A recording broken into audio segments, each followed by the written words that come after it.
Given everything that's going on currently in the Labour Party, obviously, many of you know, I am again a paid member of the Labour Party. I've shown you my card before on here. I'm still going to be a member of the Labour Party. I'm not leaving. I think the direction that Keir Starmer seems to want to try and take the party is completely the wrong direction. Like I say, I still think, as before, the only way the left will ever get into power here in the UK is through Labour. I think that you've got a lot of people in the, shall we say, the right wing of the Labour Party, Peter Mandelson included. In fact, that's almost what this video was. Peter Mandelson has done another article in The Guardian, and I could have just spent an hour, honestly, just ranting at Peter Mandelson, what an idiot and a fool he is, trying to drag the Labour Party in this direction. It's not going to work.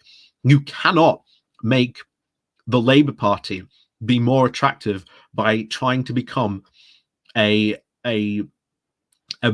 blue version of the Labour Party. That won't work. This is exactly the kind of problems that the Conservative Party were having against Tony Blair years ago, and you seem to now think that repeating those exact same mistakes that the Conservative Party made will somehow win you votes. And again, Peter Mandelson going around thinking that he's some sort of political guru. Think back to those days. Peter Mandelson was nothing. He was just an MP. He wasn't an architect of New Labour. He didn't do anything.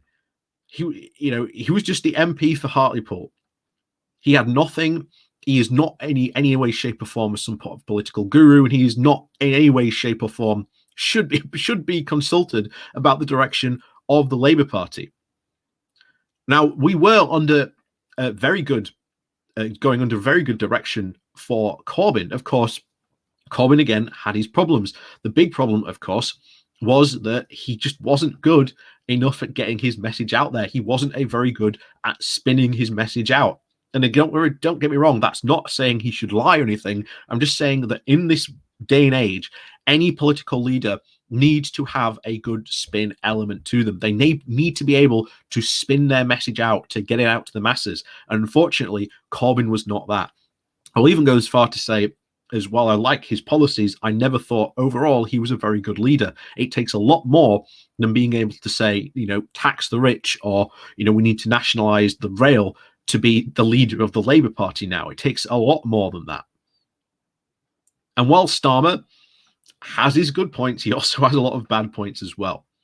But the direction that he's taking the party now is not going to work.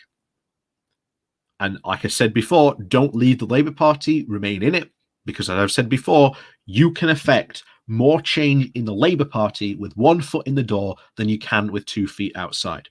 And that remains today. And that's why we're going to go over this article, because this article gets the exact thing from what I've been saying since the very beginning of what Labour needs to offer. It needs to offer a different political alternative. So that's why we're not going to cover the Peter Mandelson story, because that might come on this Saturday's morning walk. But trust me, that's a topic for another point. I might be walking around the field shouting at Peter Mandelson. So, as always, please do remember to hit that like, share, and subscribe button. And of course, down below there are links to my Patreon page, as well as a link to one of today's link called Buy Me Coffee, where you can buy me coffee. And as always, thank you very much to all those people who do support the channel that way. So on with this article. So this comes from The Guardian. The title is, "If Labour wants to win, it needs to promise the change Conservatives won't deliver." This is what we've been saying since the very beginning. After the government announced a tax rise to pay for social care last week, a political scientist named Matthew Goodwin called it a new era in British politics. The already phenomenally popular Tories were stealing from the opposition playbook. This is what leaning left on the economy and leaning right on cultural issues looks like, he said. And he wasn't the only one. When Boris Johnson said that the responsibility for paying for social care should fall on those with the broadest shoulders, the Mirror's political editor, Pippa Career, commented on this. saying, "Close your eyes, and it feels like a Labour MP talking," suspecting that this will make many of the Tory MPs feel very uncomfortable and the Labour ones very anxious. And we've been here before. In more than a decade now of Tory rule, whenever the government announces it's going to intervene in the economy, the media can be relied on to breathlessly announce that the Tories are parking their tanks on Labour's lawn. The Spectator asks if anyone even noticed the Tory tanks rolling onto Labour's lawn when George Osborne championed the minimum wage back in 2014, and in 2017 when Theresa May put forward a policy of cutting energy bills. The Times headline story was, "May parks tanks on Labour's lawn." The underlying rationale here is the idea that having a laissez-faire state is right-wing, and having an interventionist state is left-wing. So, whenever the Tory party intervenes in the economy or spends money on public services, it must be doing something left wing, and the Labour Party ought to feel the heat. The, of course, interventionist state equals left wing rationale has underpinned a lot of the Tory of Blair's strategy. A lot of Tony Blair's strategy. After the collapse of the Soviet Union, the winter of discontent, and of course the string of Conservative victories, New Labour felt that the right wing, that rejecting the left wing orthodoxy in order to, quote, move from where Thatcher left off, as Peter Mandelson put it, would signal to voters that it was ready to govern. Philip Gold, a senior party figure, believed that New Labour needed to reject its 1970s iteration, and which oversaw the out-of-control public spending, strikes, and taxes. Thus, when tax increases were out of the window and the militant tendency, a Trotskyite subgroup of the party, was prescribed. Nearly a quarter of a century after New Labour's landslide victory, Keir Starmer is reaching for the old Blairite playbook. There is, in his refutable observation, that the Conservatives can no longer claim to be a party of low tax.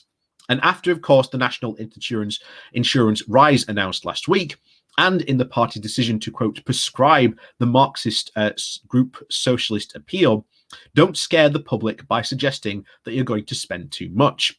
Labour's top brass seem to be telling themselves that and to accumulate the left so that they know you're serious. But the Blairite playbook will not work against a Conservative Party that has apparently abandoned the rules of the 1990s of politics in favour of splashing the cash.